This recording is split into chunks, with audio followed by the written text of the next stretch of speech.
El Colegio de México y el Centro de Estudios de Asia y África presentan Asia y África en Perspectiva, una serie de podcasts sobre los 60 años de historia del Centro de Estudios de Asia y África. El Centro de Estudios de Asia y África del Colegio de México da la bienvenida para que investigadores e investigadoras, docentes y estudiantes de nuestra comunidad puedan compartir sus productos de investigación y sus análisis académicos. En ese sentido, las opiniones expresadas en este podcast son responsabilidad únicamente de las personas que las emiten. Les damos la bienvenida a Asia y África en Perspectiva, a un nuevo episodio de nuestra serie dedicada a los 60 años del CEA. Mi nombre es Roberto García, profesor e investigador de estudios budistas. Hoy conversaremos con Efi Siregar, profesora de Lengua, Lingüística y Literatura del Bahasa Indonesio en el Centro de Estudios de Asia y África del Colegio de México. También es traductora de literatura indonesia al español y estudia las políticas educativas en el sureste de Asia. Efi ha publicado varias traducciones del indonesio, entre ellas los libros titulados El regreso de Karman y Cuentos folclóricos de Indonesia. Hola, Efi. Hola Roberto, muchas gracias por la invitación. Estoy muy agradecida. Es un placer que estés aquí con nosotros, que nos vengas a compartir parte de tu experiencia y de tus ideas sobre el indonesio, sobre la traducción y sobre tu trabajo. Entonces me gustaría primero que nada, Efi, que nos platicaras un poco sobre cómo es que llegas tú al CEA y te incorporas como profesora de Bahasa Indonesio. Mira, para mí como Indonesia y para los indonesios también que creen en destino, ¿no? Ya sabes, ¿no? Los asiáticos piensan en destino que podemos llegar, ¿no? Entonces, en realidad jamás pensaba sobre México. En aquel momento estaba casi lista para ir a Japón porque había una invitación de la Universidad de Tokio Daigaku, para dar clases sobre indonesio, justamente eso, en 1998. Entonces, de repente llegó una invitación. Bueno, en realidad mi director me preguntó si quería ir a México para dar clase de indonesio. Entonces hay que ir a la Embajada de México en Yakarta. Entonces, en aquel momento estaba pensando, bueno, yo quiero conocer a México. Entonces, ese día fui a la embajada. Me hicieron entrevista directamente con el embajador Sergio Ley, y el embajador Sergio Ley en aquel momento me decía, si quieres ir a México, pues dímelo ahorita, porque ya no voy a buscar a otra persona. Entonces un choque, ¿no? Porque no pensaba ir a México, y en ese momento yo quería saber qué sobre el programa que ofrece en México, ¿no? Ni siquiera conocía la universidad. Entonces le decía, bueno, está bien, pero voy a pensar un día más, ¿no? Porque quería preguntar a mi familia sobre ese plan de ir a México, y no aceptaría tomar 3 años, porque en aquel momento el programa era 3 años, programa de maestría, ¿no? Y yo pues decía al embajador Sergio Ley que sí, yo iría, pero probablemente solo un año, ¿no? Un año. Entonces me decía, bueno, mejor ahorita no decide nada, ve a México primero y ahí decide, ¿no? Entonces, bueno, entonces hicimos un acuerdo. Un mes después vine a México y estaba muy sorprendida de que, wow, México es una cultura muy parecida como asiática, como Indonesia. a pesar de todo la diferencia, ¿no? Es totalmente diferente, ¿no? Pero Claro. a la vez también yo sentí algo muy, muy cercana, muy familiar, ¿no? Entonces, desde que empecé a vivir aquí en México, me encantó el Colegio de México, me encantó México. Empecé a tener muchos amigos muy, muy cariñosos, es decir, me adoptaron como amiga, incluso también como parte de la familia. Eso es lo increíble de México, lo que me llamó la atención.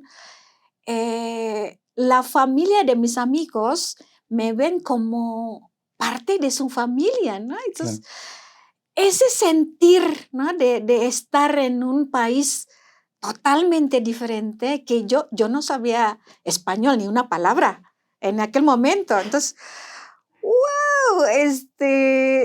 Pero esa sensación de que acobijada, ¿no? Ese sentir acobijada. Y ya empecé a pensar, bueno, México es una posibilidad, una buena posibilidad. Además, el Colegio de México, pues resultó pues, uno de los mejores, ¿no? Una de las mejores instituciones de Ujú. educación superior, no solamente en México, sino toda América Latina, ¿no? Entonces, yo pensaba, fue una, pues un destino, no sé, suerte para mí. Y pensaba, híjole, entonces, ¿cómo voy a hablar sobre el proyecto de Japón, no? Ujú. Pues ya pensaba, pero de repente, bueno, no de repente, en realidad en Indonesia en aquel momento fue una época, ya empezaron una situación, un conflicto, ¿no? Los conflictos sociales, políticos, económicos cada vez más grande, ¿no? Entonces, cayó Suharto en mayo de 1998, o sea, es decir, meses después, ¿no? En ese momento, mi familia me dijeron que, bueno, me dijo, mis familias, ¿no? Me dijeron que, pues, quédense, si se puede quedarme Claro. más tiempo en México, porque en Yakarta, pues, bueno, tenía una situación incómoda, ¿no? Y pregunté a la embajada de Indonesia aquí en México, también me dijeron, pues sería mejor quedar tantito. Y bueno, está bien, entonces decidí quedarme y olvidarme del proyecto con Japón, ¿no? Ujú. Y yo creo que en ese lapso, pues me enamoré de México, me enamoré de todo lo que tengo aquí y veo que yo puedo hacer muchas cosas aquí. ¿Por qué? Primero, el programa o sea, cursos de indonesio en México y América Latina no hay más que en el Colegio de México, ¿no? Claro. Entonces es el único programa que ofrece sobre cursos de Indonesia, ¿no? Y pues nadie trabaja sobre literatura, Ujú. nadie conoce Indonesia incluso, ¿no? Ujú. Entonces yo estaba pensando, si yo trabajaría en Japón, creo que es decir, o sea, el impacto de mi trabajo no tan fuerte, no tan, bueno, los dos es positivo, pero no tan eh, más beneficio, digamos, ¿no? Comparando trabajar aquí en México y toda América Latina que Japón o Asia, ¿no? Claro. Porque en Japón hay muchos, ya saben sobre bahasa Indonesia, literatura indonesia, ¿no? El estudio sobre Indonesia es mucha gente que trabaja sobre eso y especialistas Y no aquí solamente de Japón, ¿no? Sino también mm, de Asia. Y aquí no es un campo fértil. hay campo fértil y yo diría que Pues sí, decidí estar aquí, continuar con mi trabajo, porque hay cosas que hacer. Si nos, bueno, obviamente, no sé, el destino no probablemente habría llegado a otra persona, pero no sé.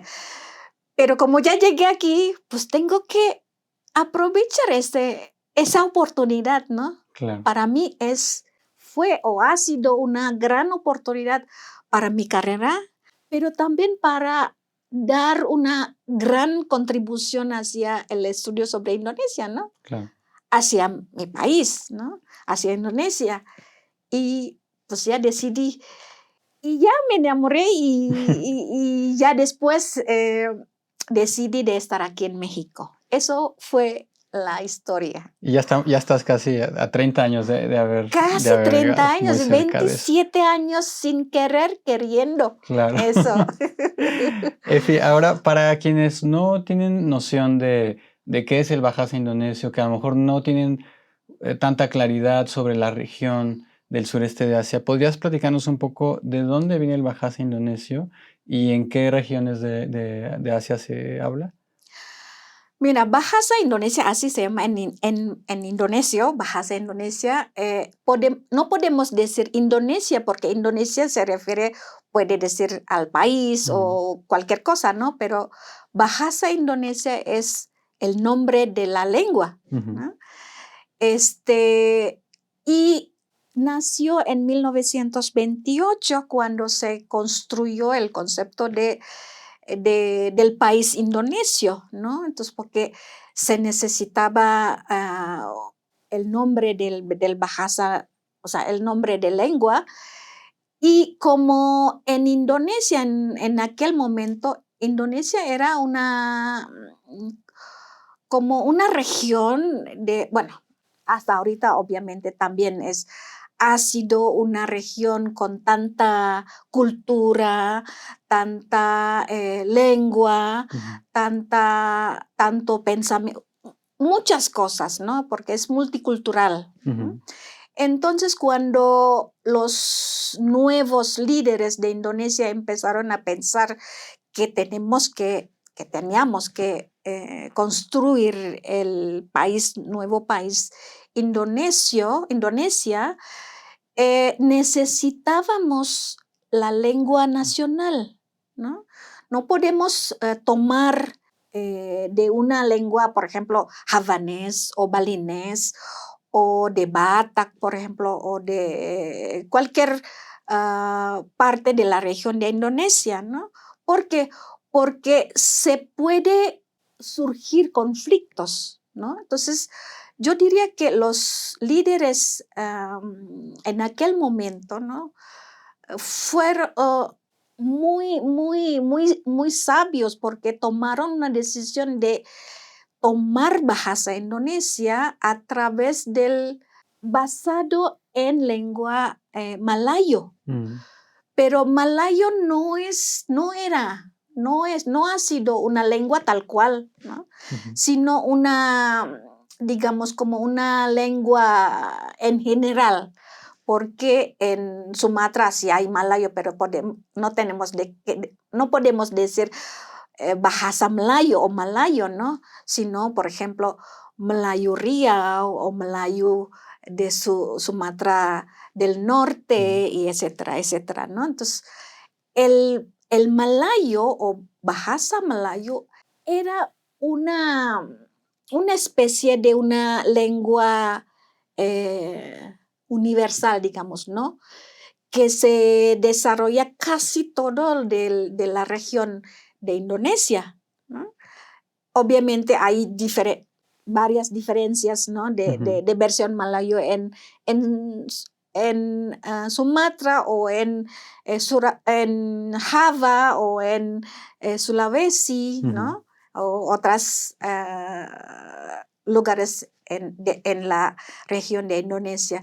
Entonces, tomaron basado de bahasa Melayu o malayo y se convierte lo llamaron con un nombre propio, nuevo, Bahasa Indonesia. Y a partir de eso, como los líderes también piensan que tienen que crear una lengua neutral, ¿no? Para evitar cualquier conflicto interno, ¿no? Para nadie podía decir somos más dominante o somos minorías, etcétera, etcétera. Entonces, era muy bueno, ¿no? Fue una decisión muy, digamos, correcta, ¿no? Tomar crear, digamos, ¿no? Crear una nueva, entre comillas, nueva lengua.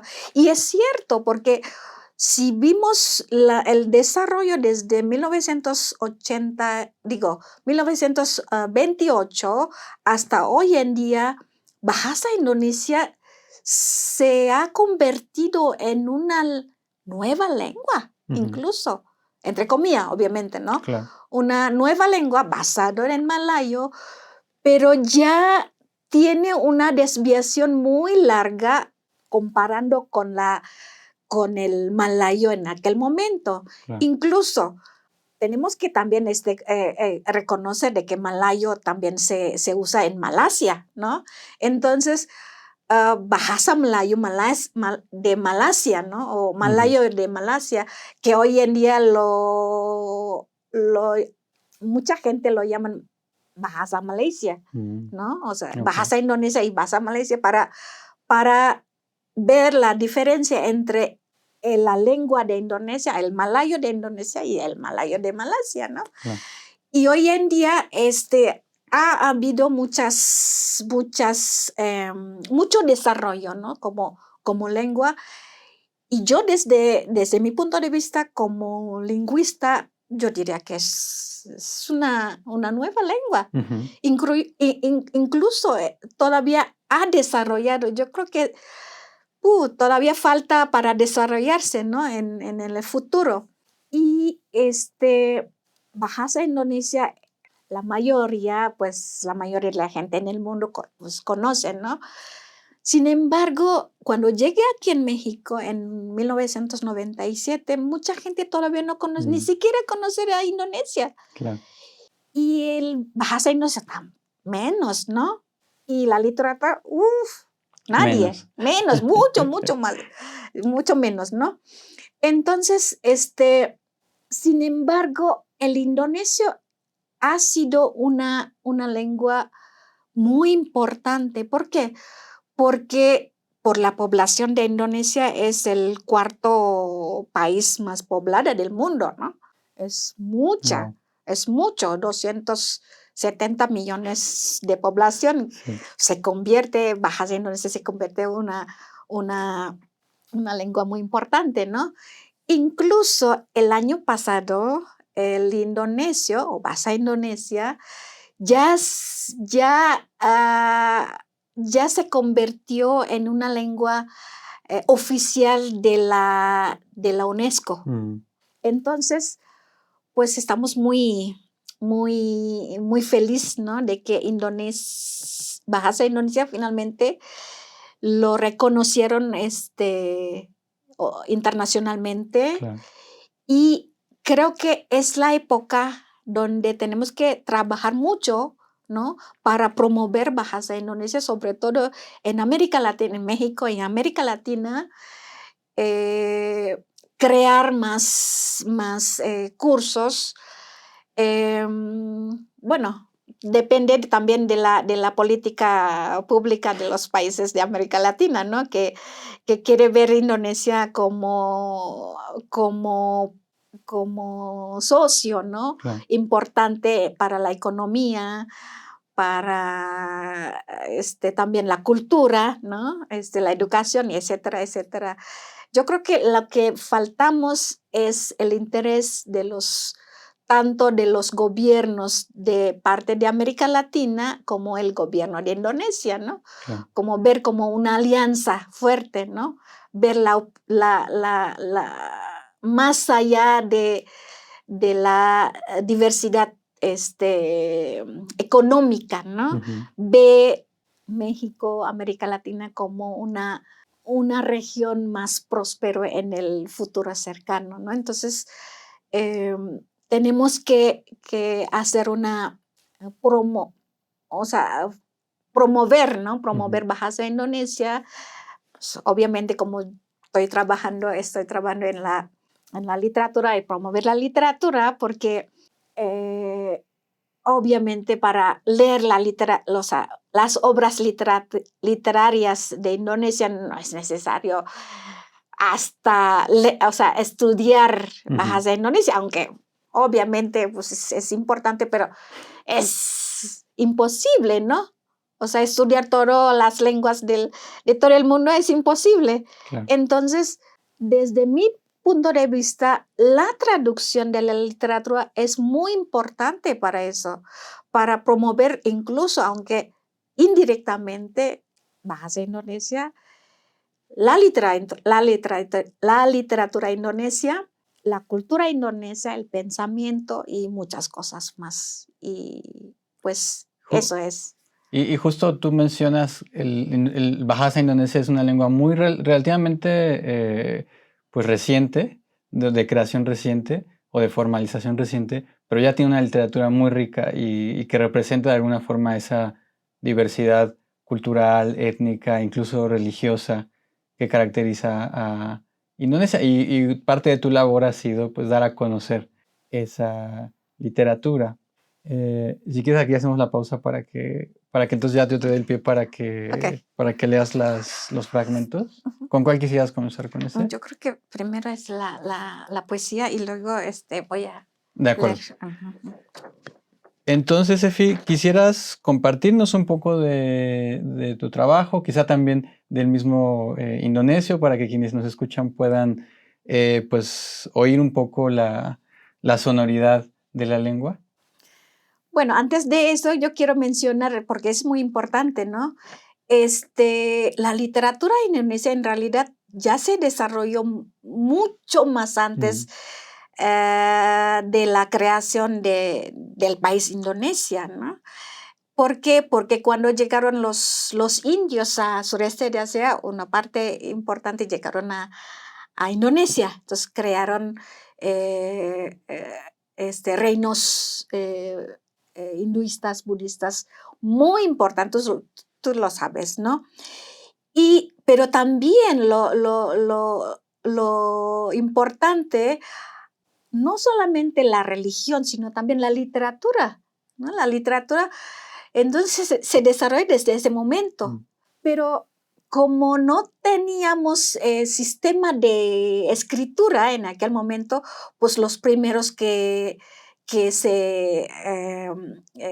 lo que escribieron esa literatura de Indonesia, pues escribían incluso en sánscrito, ¿no? Los primeros, y después pues ya se desarrolla el sistema de la escritura, ¿no? En javanés, y luego cuando llegaron llegó la influencia del Islam en Indonesia, pues también en Jawi, por ejemplo, ¿no? El Jawi es la lengua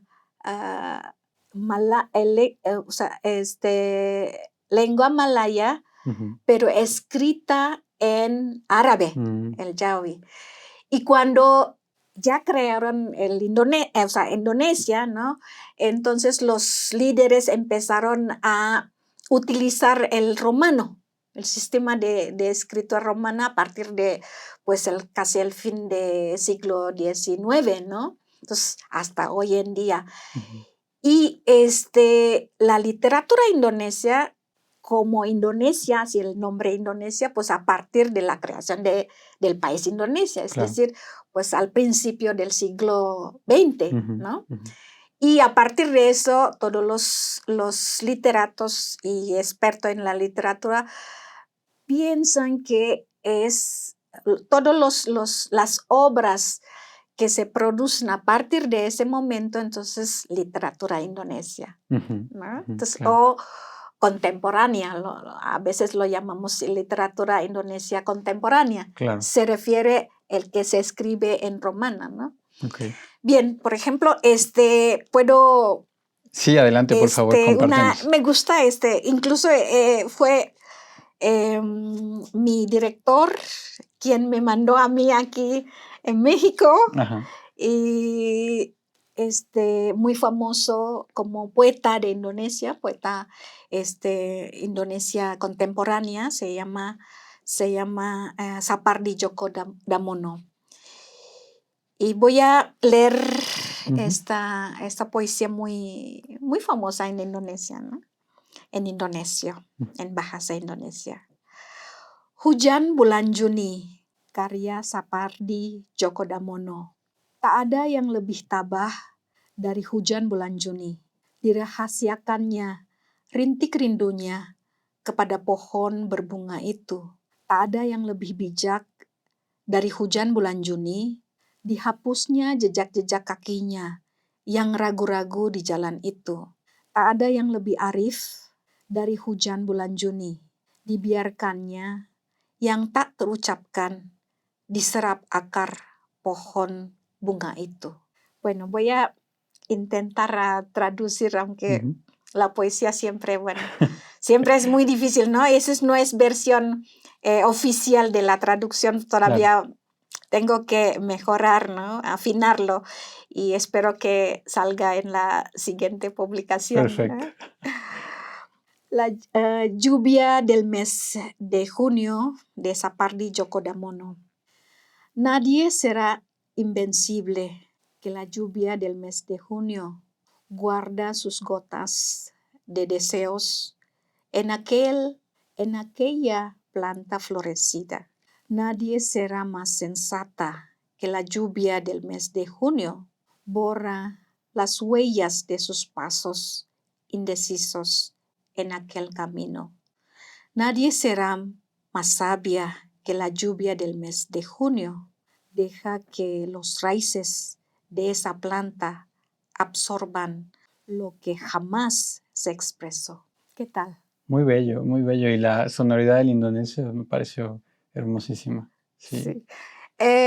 También me gustaría leer, esa es la primera traducción de la novela, muy bonita la novela, entonces yo... Que esta ya es una novela traducida por ti. Ya he traducido, es la primera. Y publicada. Sí, aquí la primera. Aquí en el CEA del Colegio de México. Sí, en 2008, cuando ya empecé a tener capacidad de traducir, ¿no? Porque cuando llegué aquí en México, cero español, o sea, no sabía nada más que gracias. ¿Puedes darnos el nombre de la novela y el nombre de la autora o autor? Bien, la novela titulada Sri Sumara, de un autor muy famoso, muy, muy querido por los indonesios, se llama Umar Khayyam, pero es Umar Khayyam de Indonesia. Sí, claro. Eso es. Claro. Wow. Sí, porque es diferente, es como el poeta Umar Khayyam, claro, ¿no? Claro. Bien, voy a leer un fragmento. Es muy, muy, muy bonito ese. Perfecto. Sri Sumara. En su pueblo la llamaban la maestra masajista.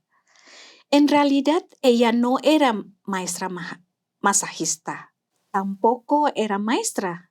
Ella era masajista.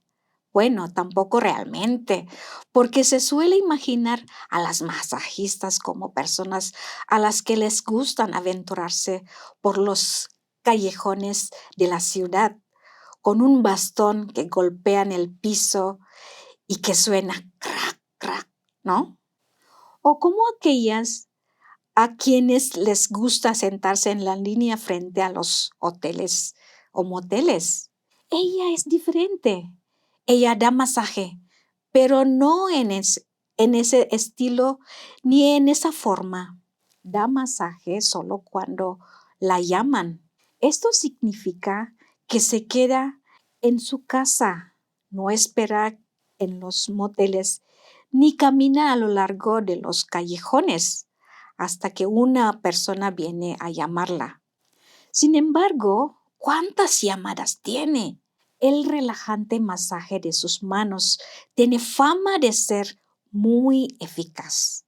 Según dicen sus clientes habituales, La pesadez, el cansancio y la tensión desaparecen totalmente al terminar el masaje. Es como si recibieran una nueva fuerza. De hecho, eso es lo que dicen, que la maestra nunca da masaje en forma convencional. Solamente acaricia las manos, los pies, la cabeza y sí, todo el cuerpo lentamente. Pero cuando coloca sus manos en una parte específica del cuerpo, es como si hubiera descargado electricidad y con ello hace que los músculos, que al principio estaban rígidos y tensos, se relajen. Cuando los músculos empiezan a distenderse, distenderse, aparece una deliciosa sensación de relajación y calma. ¿Qué Wow, tal? me encantó, me encantó. La traducción está muy, muy bien elaborada. Muy trabajar el español es muy, muy bueno. Muchas gracias, muchas No. gracias. Eso en realidad lo hice con mi alumna, Ujú. ¿no? La primera alumna del programa del sureste de Asia en el Centro de Estudio de Asia y África del Colegio de México. Y realmente funcionó porque primero lo que yo quería no solamente enseñar el indonesio, ¿no? Sino también que los alumnos, o sea, tener una especie de gustarse, ¿no? De estudiar indonesio, Claro. pero también que producimos, ¿no? Producir algo beneficioso no solamente para el colegio, ¿no? Para el Centro de Estudio de Asia y África, sino también para ellos, ¿no? Y marca un gran trabajo lo que hicimos en los clases, mostrar la seriedad, ¿no? de las clases, y eso es el producto de las clases de indonesio. Y los alumnos aprecian mucho sobre eso, ¿no? Entonces, Claro. mientras ellos estudian indonesio, pueden mostrar, ¿no? Su capacidad. Y ese es el primer producto del curso de indonesio. Claro. Y me dio muchísimo gusto porque a pesar de que en aquel momento pues todavía era muy limitable, ¿no? O sea, límite, ¿no? Mi capacidad, ¿no? En español, pero yo soy mejor en escribir que en expresarme, ¿no? Pero me gusta mucho escribir y por eso enfoque mi trabajo en escribir, ¿no? En traducir, ¿no? Y publicar la traducción, ¿no? Porque es importante. Claro.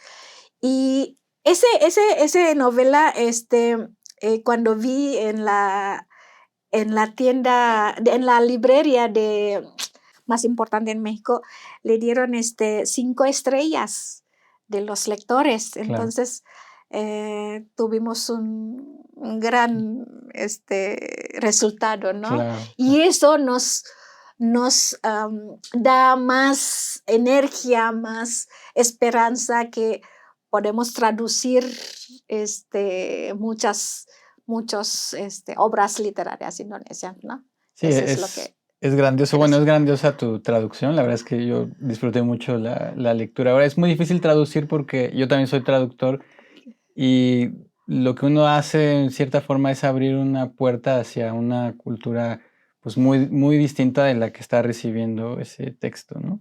Sí. Y bueno, lo que lograste ahora de poder transportarnos ahí a los callejones, ¿no? Y a la figura de la masajista con toda que totalmente diferente, ¿no? La imagen, sí, ¿no? sí. El valor que tiene, ¿no? Sí, es fascinante y creo que lo has hecho extraordinariamente. Muchas Y también gracias. entiendo pues la importancia que tiene en sureste de Asia, la importancia que tiene Indonesia en el mundo y que a lo mejor desde México no entendemos porque también quizá no es una región con la que estemos en un contacto cultural tan intenso como con otras regiones, pero bueno, tu labor me queda claro que es importantísima para abrirnos esa puerta y poder asomarnos a esa otra realidad, y más tú que vienes, bueno, de esa región y que nos traes la lengua como alguien pues, que es su lengua materna. No, muchas gracias, muchas gracias. No, gracias a ti, Efi. El indonesio es una de las lenguas más, bueno, el Bahasa indonesio es una de las lenguas de más reciente enseñanza en el SEA. Se empieza a enseñar en el 94, cuando se inicia un proyecto que fue la Maestría en Estudios del Pacífico Asiático. Quizá nos puedas hablar un poco de este personaje que fue el primer profesor indonesio, por lo menos que tenemos registrado aquí, que es Dyoko Marijandono. ¿Qué podrías contarnos de él? Pues no sé si era destino, porque el profesor Joko Marijandono es profesor de mi facultad, de la Facultad de Letras de la Universidad de Indonesia, donde estudié allá y también trabajé como 7 años justamente tenemos programa de Indonesia para extranjeros. Y cuando el embajador de Indonesia contactó a mi director, y luego pues empecé a tener curiosidad y finalmente pues acepté la oferta, ¿no? Hablé con el profesor porque lo conozco muy bien. Hablé con él y planeamos varias cosas, y ya me dio una información importante sobre el Colegio de México y también los cursos que tenía en el Colegio de México, y hasta las notas, ¿no?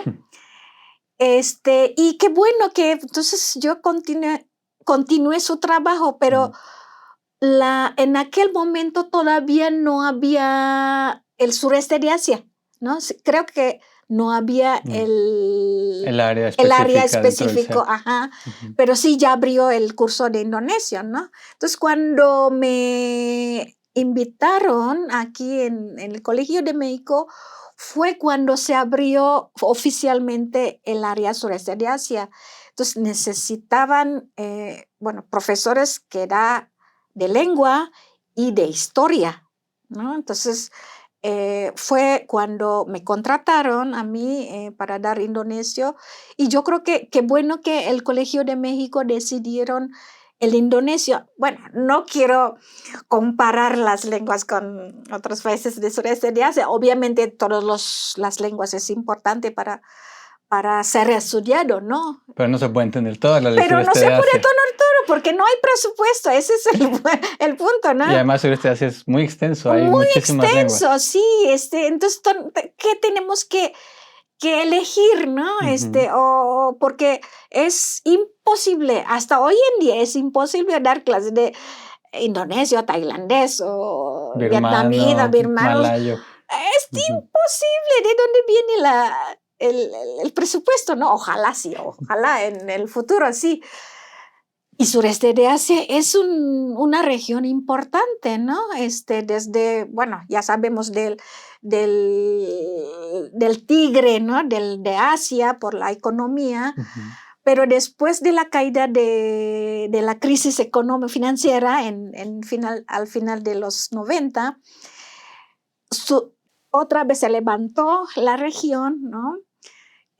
Pero yo creo que Indonesia, no porque yo soy de Indonesia, ¿no? Pero Indonesia, uno de los países más importantes del sureste de Asia, ¿no?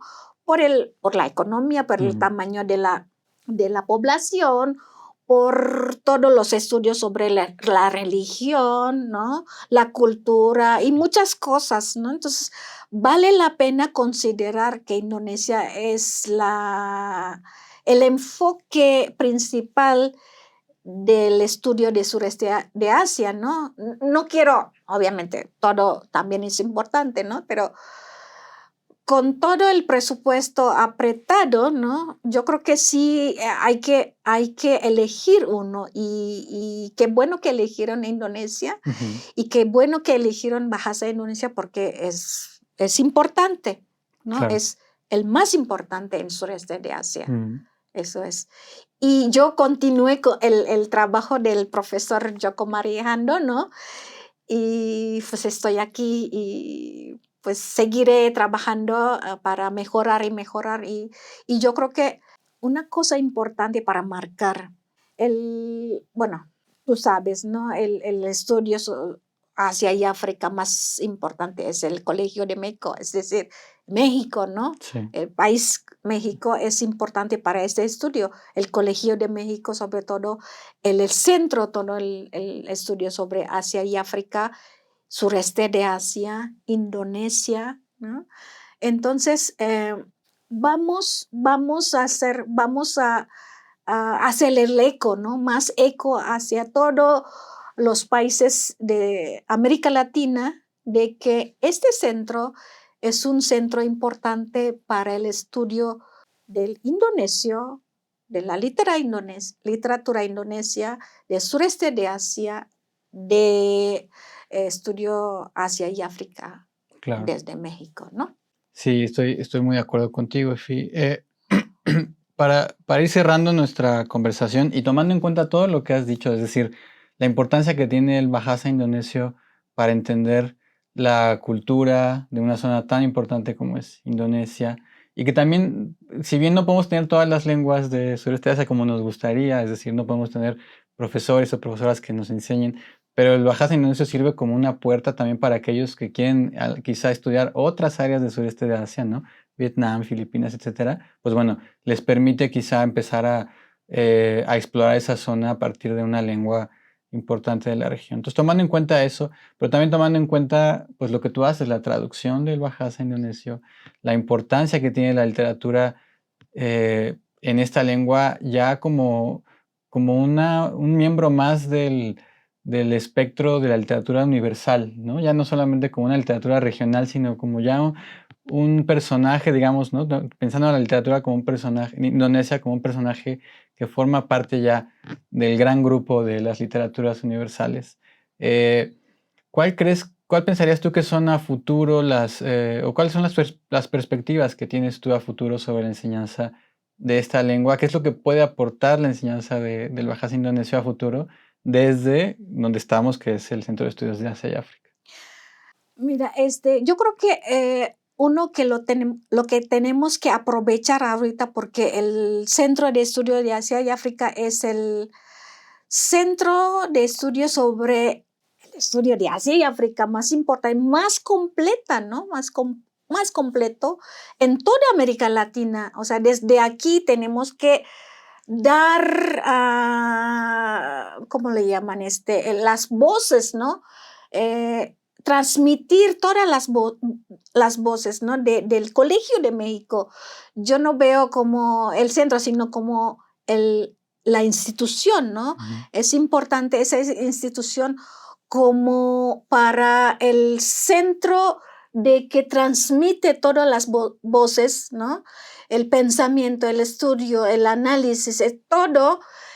Y del mismo momento, del mismo tiempo, también se convierte en México, ¿no? Yo lo veo como esto, se convierte en México en un lugar importante para estudiar Indonesia, bahasa Indonesia, literatura indonesia, el estudio sobre todo el estudio Asia y África, ¿no? Ujú.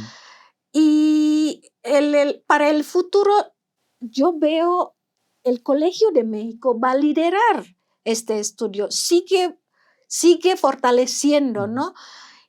Pero, sin embargo, a mí me gustaría, yo creo que todo el mundo también, todos los profesores, ¿no? Que tenemos que también dar, crear los nuevos centros, ¿no? Apoyar a todos los centros, no solamente en México, sino también en toda América Latina, ¿no? Ujú. El apoyo que podemos hacer para que para fortalecer los centros, ¿no? Los estudios sobre Asia y África, sobre Indonesia, por supuesto, desde mi personal, ¿no? Ser líder, ¿no? Ser líder. Y eso podemos hacerlo a partir de los alumnos. ¿Por qué? Porque los alumnos que estudian aquí en el Centro de Estudios de Asia y África, no solamente de México, viene de Colombia, viene de Perú, viene de Chile, viene de Argentina. Entonces, ellos cuando regresan a sus países van a ser profesores, ¿no? Que crean, o sea, que continúan con nuestra misión, con nuestro trabajo. Y yo veo esto y por lo tanto tenemos que todavía fortalecernos lo que ya hemos construido, ¿no? Como un centro muy sólido, ¿no? Sobre este estudio. Por ejemplo, hoy en día en realidad yo estoy muy, muy contenta, muy agradecida porque ya vi los productos de Sureste de Asia, porque los alumnos que estudiaron hace varios años ya tienen su resultado, ¿no? Ya tienen su resultado. Por ejemplo, hace un mes, sin querer, nos reunimos los profesores y los ex-alumnos de maestría y hablábamos en indonesio. Digo, ya tenemos un grupo muy fuerte. Uno estudian sobre la historia, otro sobre política, otra sobre la religión y otra. Sí, entonces, eso es lo que yo veo, ¿no? Como el Colegio de México es importante para crear esos futuros, ¿no? Entonces, no solamente lo dominamos, ¿no? Tenemos que apoyar para que sea más grande y crecemos juntos desde México, desde el Centro de Estudios de África, desde el Colegio de México y desde México para el mundo. Eso es lo que estoy viendo. Pues me alegra mucho este destino que se haya cumplido, este destino que nos mencionabas al principio, y también te agradezco mucho, Efi, por haber pues estado aquí con nosotros Muchas gracias. compartiéndonos pues tus ideas y tus experiencias. Ha sido un placer. Muchísimas gracias, Roberto. Es un placer estar aquí y compartir contigo y con todos los que nos escuchan, ¿no? Muchas gracias.